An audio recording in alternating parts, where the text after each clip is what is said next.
clear the runway, shut down, and get out of the aircraft. I was on the right seat of an A36 Bonanza providing flight instruction. We were in actual conditions and we were at about 4,000 feet being vectored for an approach at the end of a training session when suddenly there was a significant reduction in power. I could feel myself being put into my shoulder harness a little bit.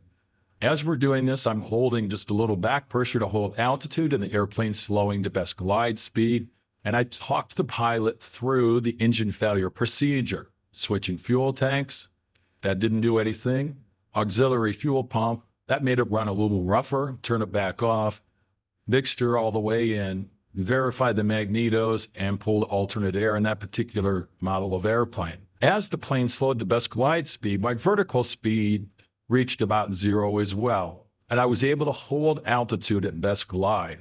But if I went just a little faster or just a little slower, it started to descend fairly rapidly.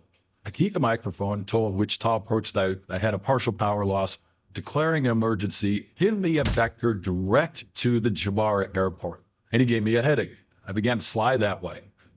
The controller did what controllers are supposed to do.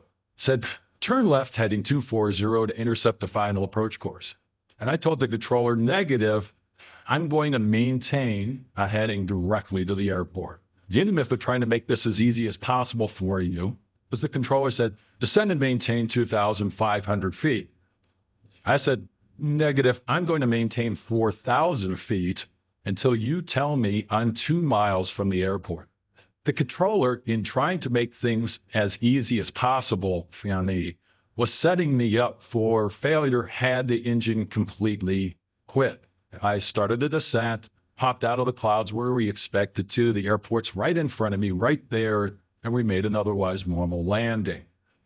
If you've had an anomaly like that and you can't explain it, clear the runway, shut down, and get out of the aircraft.